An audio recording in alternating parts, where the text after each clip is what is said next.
Good morning, and welcome back. So research is winding down. Your papers are due next week by Tuesday. You will lose late points for the research paper being late. You do need to submit that through Schoology. Don't email it to me. So today we're going to start laying the groundwork for the next novel that we're reading, which is The Great Gatsby, F. Scott Fitgerald. One of the greatest American novels, and we'll kind of talk about why as we go through this. We do want to not just jump into the novel. We want to start with historical context and a little bit of a biography of the author, Scott Fitgerald. So we'll do that today. You picked up a note sheet when you came in. There's some blanks that you can fill out. And just as a reminder, my tests are always open note. So if you make notes on this and keep the paper, you're not turning the paper in today.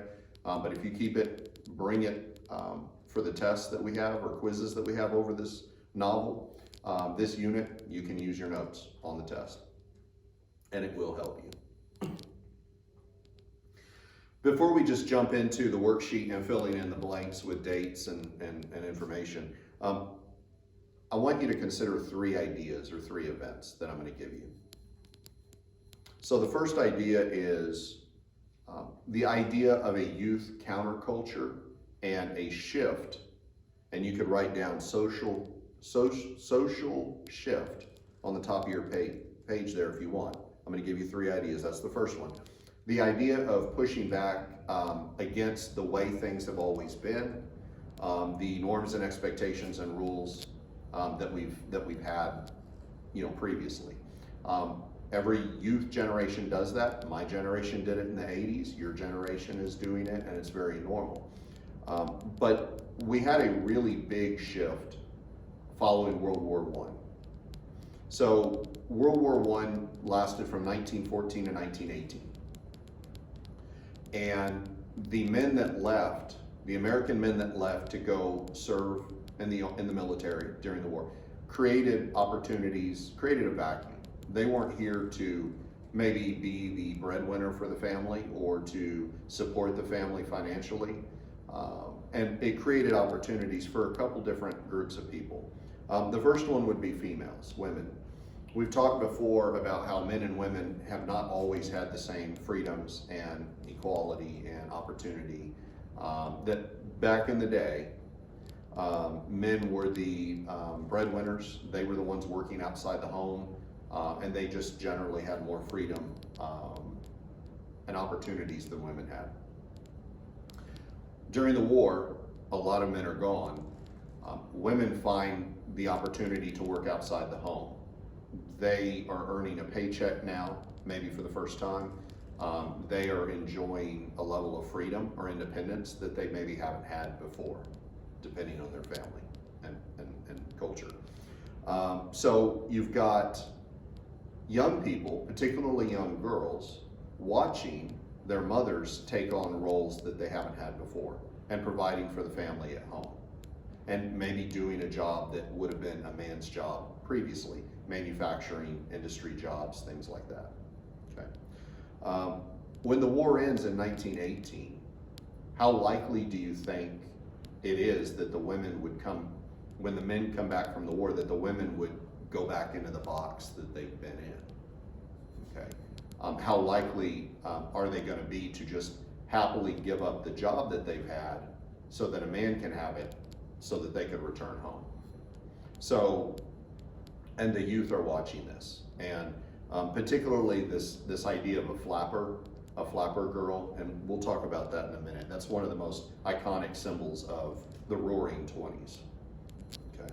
So that's the first idea, is this social shift, this shift in expectations and norms and the rules, social rules. That's number one. Number two, the economy was really good. People had money. It's common after a war that the economy does well. After World War I, that was definitely the case for the United States. Europe was in bad shape and they were rebuilding, and the United States, our banks and our financial strength helped them do that. We were Europe's biggest creditor. And so things were really good in America in the 1920s financially. So people were flush, people had money in their pockets, jobs to be had, and everything was going well there. The third idea is the idea of the Great Migration. So this is years after slavery was outlawed, but racism was still a thing, particularly in the South. Jim Crow laws were prevalent in the South. Black Americans, a lot of times the jobs they had available to them were agriculture, farming type jobs. And that vacuum created in the big cities of men leaving to go serve in the military, that provided an opportunity for a lot of Black Americans as well. And so you had a migration of Black Americans in the South moving north, moving to bigger cities like Chicago, New York, and Philadelphia for non-agriculture jobs, for jobs in factories and in manufacturing, and also just to enjoy a lifestyle without facing as much racism as they had in the South. So those are the three ideas that I wanted to give you. This idea of shifting norms and rules, societal shift, the economy booming and being great, and people being flush and having money, and then the Great Migration. Okay, and with the Great Migration, the key point to that, I think, would be Black culture and music, particularly jazz. And we're going to talk about that. But the people that left the South and moved to the big cities, you don't just abandon your culture and your music and your way of life. You take it with you and it spreads. Okay, so those are the three ideas. Here's the dates that you want to know for the context. World War I, 1914 to 1918. You had two ideas kind of in conflict with each other. You had Americans coming back from the war, and to some extent it's known as the lost generation, but kind of floundering to find their way again. You had some idle time, you had money in your pocket, and there grew a concern about the consumption of alcohol in the United States, the levels at which Americans were drinking. And so on one side you had this old order of here are the rules and we're not going to do that, and alcohol should be outlawed because it's not healthy and good for us. On the other side, you definitely had more of a loose, do what you want party culture, freedom and independence attitude. And those two ideas collided. But in 1920, Prohibition was passed and alcohol was made illegal in the United States. Did that law really work? Was alcohol not available? Right. It was available, particularly if you had money. You've got the idea of the speakeasy, underground bars. Some of you are NASCAR fans. The origins of NASCAR, go back to this time period, and I'll let you research that on your own if you're interested. But alcohol was still here. A lot of mob families, the mafia, got involved in bootlegging and illegal alcohol and really grew kind of their empires with that at the time. So anyway, you've got Prohibition through the 1920s. That goes until 1933. Technically illegal, but overlooked, still available, still accessible, definitely plays a role in this novel. The parties and the alcohol. Okay, so The Great Gatsby is published in 1925. So it's published right in the middle of the 20s, and it's set right in the 20s as well, as I mentioned.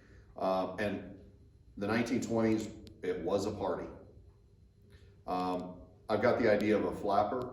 So remember that youth culture that I talked about, and young girls, teenagers, girls in their 20s who had watched their mothers' new independence and new freedom and And again, we're affluent, we've got money in our pocket. They rejected the old way of doing things socially. And the flapper girl is one of the most iconic symbols of the 20s, of the roaring 20s. Bob haircut, very immodest dress, perhaps not wearing a bra, smoking, drinking, going to parties by themselves,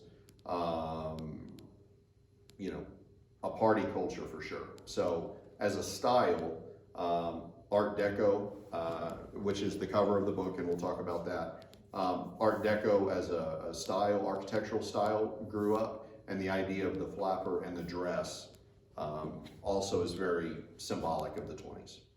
Okay. But all parties end sometime, and in 1929 the stock market crashed, and that brought in the Great Depression. This is important to think of because Scott Fitzgerald enjoyed great success with his novels about the 1920s. And to just tell you, this novel, it does deal with rich people partying it up and living their best lives. But if it's 1930, 31, and you're out of work and you can't feed your family, and we're in the middle of the Great Depression, how interested are you going to be in reading a book about rich people living their best life? So the popularity of the book did crash after that, okay? And we'll come back to that. So that's a little bit of context historically of the book. We're coming on the heels of World War I, and it does deal with the roaring 20s and the parties and the excess of that time period. Moving on to the author. His full name, Francis Scott Key Fitzgerald. Does that sound familiar? Francis Scott Key. So the author of the book went by Scott Fitzgerald. He was named after a cousin, Francis Scott Key, who wrote our national anthem, actually. Scott Fitzgerald, he was born in St. Paul, Minnesota. That's one of the Twin Cities. You've got St. Paul and you've got Minneapolis. Considered the Midwest of the United States. He was born into a middle-class family. They got by, but they didn't have a lot. His dad was a furniture salesman. And he was born into a Catholic family. Major life events, I've given you a lot of these, so you don't have to write them all down. He did go to Princeton University, which is a fancy school. But he did drop out, he didn't finish. World War I got going and he decided to leave school and join the Army and make a name for himself and do great things there. So he joined the Army. He was stationed for training. He was stationed in Alabama. And his training was just wrapping up and he was just about to be deployed. And the war ended and he never did get to go. I'm giving you some of this biography because a lot of The Great Gatsby is kind of autobiographical. There are a lot of parallels, a lot of similarities between Scott Fitzgerald's real life and the life that he portrays in some of his characters, like Jake Gatsby, who does go to war and is a hero. But Scott Fitzgerald, he doesn't have his chance in Europe. The war ends, he doesn't get deployed. But while he's in Alabama for training, he does meet a girl. He meets Zelda, who would later become his wife, but not right away. Zelda comes from a wealthy family. Her dad is a judge. They do have money. They are politically connected. And they're Episcopalian, which is not Catholic. Okay. So he doesn't see action in the war. He's interested in Zelda and interested in marrying her, but she won't marry him. She says no, which her dad is definitely happy about. So Scott Fitzgerald moves back to St. Paul. Imagine if you graduated from Friendship and went on to college and lived on your own for 4 years as an adult, did your own laundry, paid your own bills, became an adult, kind of grew into who you're going to be. But then when you graduated from college, you couldn't find a job and you ended up having to move back home with mom and dad. Or if you graduated and joined the Army and went and did 4 years of service, and then came back and had to move in again with mom and dad under their roof and their rules. Could be kind of awkward. That's what Scott Fitgerald did do, though. He did move back with mom and dad in St. Paul, and he wrote. And his motivation for writing was to make a name for himself. He wasn't going to do it as a serviceman in the war. He had always been a writer. He wrote when he was at Princeton. He had written short stories. Okay, and he had a couple that he was trying to develop into novels. And so he did finish his first novel and get it published in 1920. A novel called This Side of Paradise, which was from a short story that he had written, and he expanded it and developed it into a full novel. This Side of Paradise, 1920, it was a huge hit. It sold out almost immediately in a few days, made him a lot of money, made him a known person. And also in 1920, then Zelda married him. I'm not calling her a gold digger, but you do have the idea in the book of what a really wealthy girl marry at that time period, marry a real middle class, not very wealthy boy. Okay, because again, traditionally at that time, historically up until that point, most of the time, men provided for the families financially.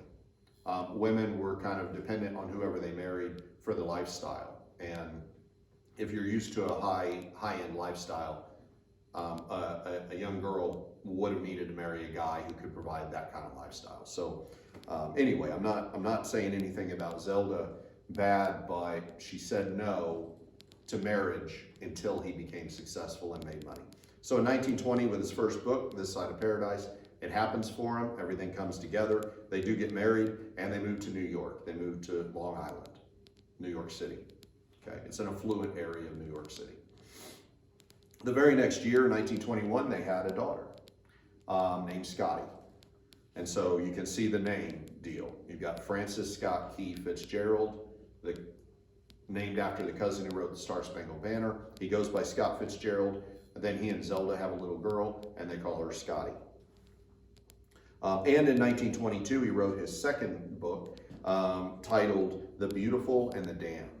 And there's a blank for that, and you can write that in if you'd like. The Beautiful and the Damned. So things are going really well for Scott Fitgerald. He's rich, but not unlike some of his fictional characters, their spending habits are out of control. He's got money, but he's not saving any of it. He's spending all of it, okay, and having this big lifestyle. Writers write about what they know.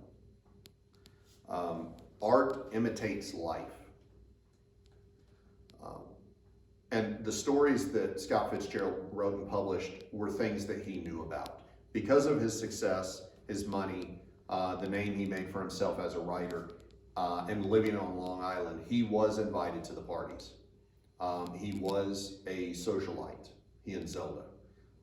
They spent their money and they partied with it. And that was a big part of those years for them living there. And so a lot of the Great Gatsby, a lot of the material that he writes surely comes from the lifestyle that they enjoyed. But Scott Fitgerald, his deep down goal was to write the great American novel. He didn't feel like he had done that with the first two novels.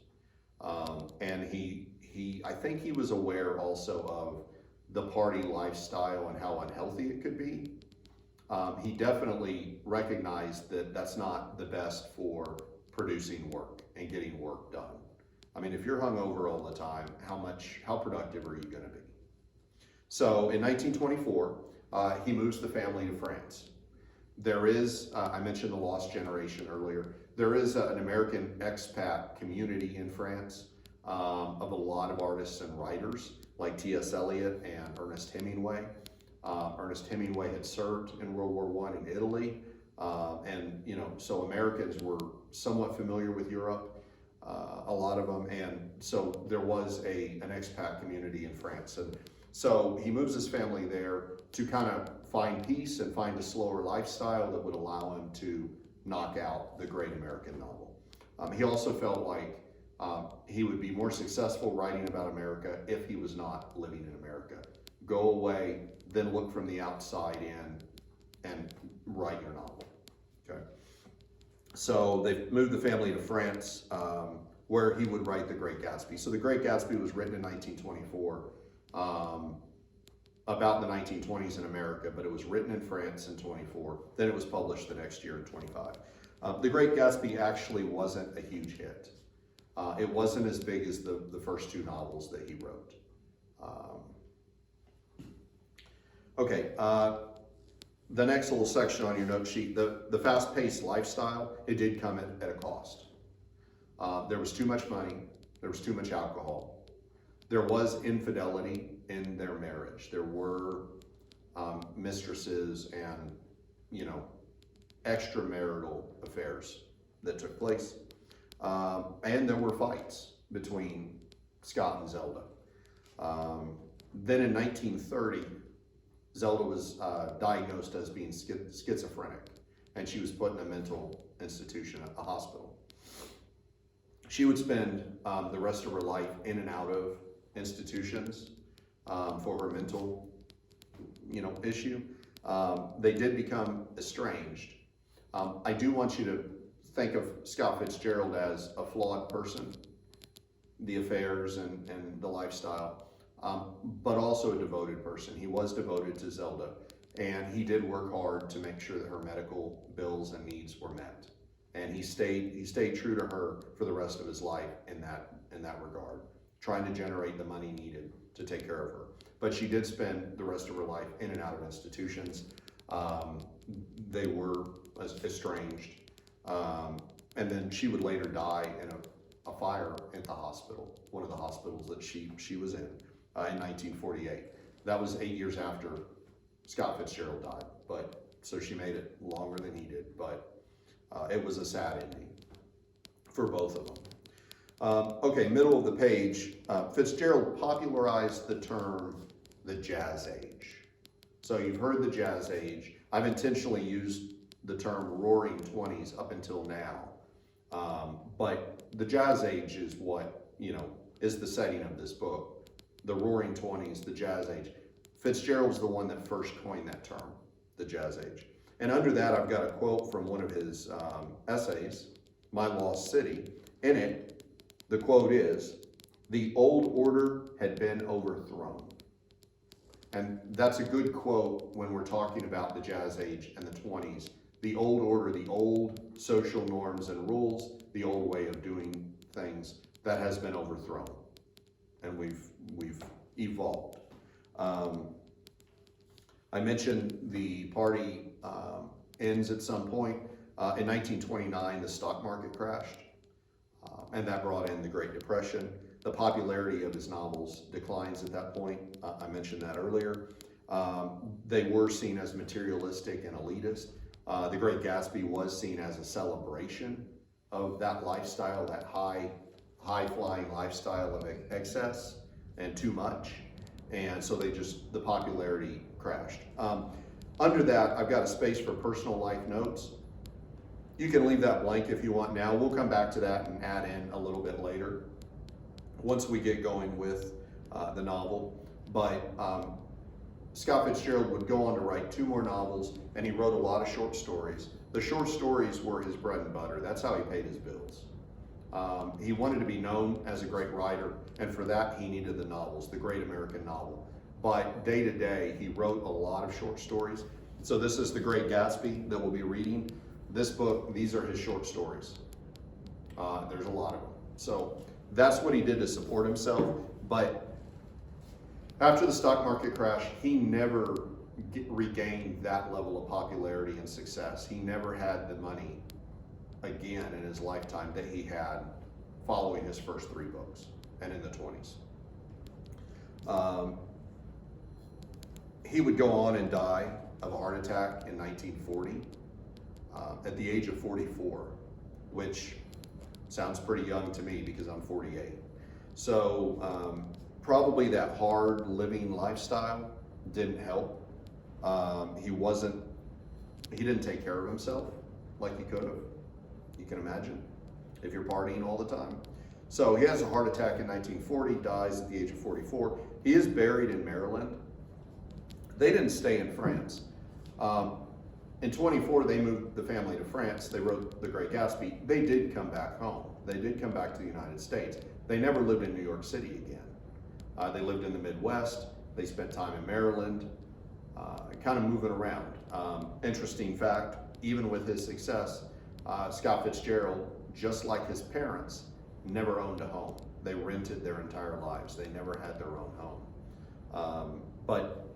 So they moved around a bit. He ended up buried in Maryland. And I have on there, nobody attended his funeral. Not literally nobody, but it was really not well attended at all. Family, friends, very small crowd. It was a rainy day, and not very many people came to pay their last respects and for the funeral and the burial.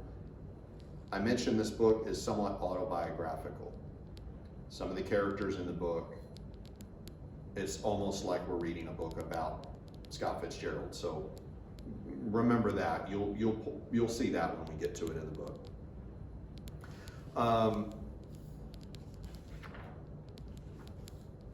So why is the book so popular now? If the popularity of it crashed in the 1930s with the Great Depression, why is it almost every American school child student, high school student in America, read this book? It was rediscovered, and the popularity came back due to another war. In World War II, you had a bunch of librarians and authors and literary types form the Council on Books in Wartime. And this was an effort to fight the Nazis, to fight the war effort using ideas and words. The Nazis were burning books, and so this organization pushed books to American service members and really pushed that idea as entertainment, but also as ideas. Also, paperback publishing had evolved, and you could now produce a paperback very cheaply, where books cost more before that. So they came up with the Armed Services edition of American classic novels, and those were put together as care packages for the American GIs, the service members. So it's estimated by the end of World War II, 1 million American men and women in the military had read these books, had read The Great Gatsby. So they come home, the popularity of the book is there. These same men now and women are on school boards and involved in school curriculum, and so the book is interjected into school curriculums and given a new life. And if it wasn't for that, if it wasn't for World War II, that book might have been lost. But that's how it came back, which is kind of interesting to me. So on the next page, what do you notice in the book cover artwork? If you look at the cover, and I like this version of the book, and I use this in class. We've got a couple other editions in the book room. I like this one because this is the original cover artwork. This is what the 1925 edition, if we had one of those, and if we had one of those, it'd be worth thousands of dollars. But this is what the cover of the first one looked like. So tell me what you see. I'm doing this talk to an empty classroom for my Blue Day students, so there's nobody in here. But answers that we've talked about in my Gold Day classes. It looks like a party. It looks like a carnival. You see a Ferris wheel. You see a girl who looks like she's crying, and the tear is green. You've got an image floating in her eyes. The 3 dots over here, that would have been symbolic of the outfit, the clothing, the flapper dress that she would have worn. The cover artwork was inspired by a passage that I'm going to read to you in a short story called Absolution by Scott Fitgerald. This short story was the early basis of The Great Gatsby. So he wrote this short story. He wanted a story about a Catholic priest in the Midwest. He was Catholic, remember, raised Catholic. So he writes this short story. He develops this into what would become The Great Gatsby. But here's the passage, and it's short, but here's the passage that he reads, or that is in Absolution, the short story, that inspired the cover for the book, the original book. "Look here," the priest said. He came near to Rudolph, but the little boy drew away. So Father Schwartz means black in German, by the way. Father Schwartz went back and sat down in his chair, his eyes dried and hot. "Did you ever see an amusement park?" "No, Father," said the boy. "Well, go and see an amusement park." The priest waved his hands vaguely. "It's a thing like a fair, only much more glittering. Go to one at night and stand a little way off from it in a dark place, under dark trees. You'll see a big wheel made of lights turning in the air and a long slide shooting boats down into the water. A band played somewhere and a smell of peanuts, and everything will twinkle. But it won't remind you of anything. You see? It will all just hang out there in the night like a colored balloon, like a big yellow lantern out on a pole." Father Schwartz frowned as he suddenly thought of something else.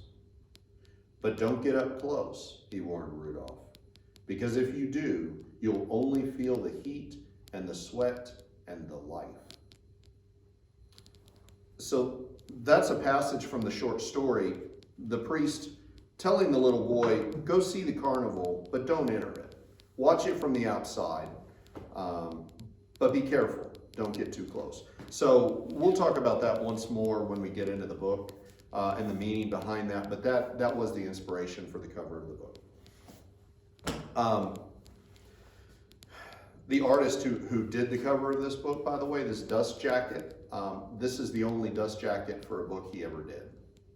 He went on to work in Hollywood and do other things. So that's just one more little side note. Under that, I've got read the introduction and the foreword and jot down what details you find interesting. I will tell you, introductions and forewords can be really good. They can be spoilers. So spoiler alert, you don't have to read the introduction and the foreword if you don't want to. If you choose to, that's great. You'll learn a lot. But it will give some things away. So I'm going to leave that up to you if you want to do that or not.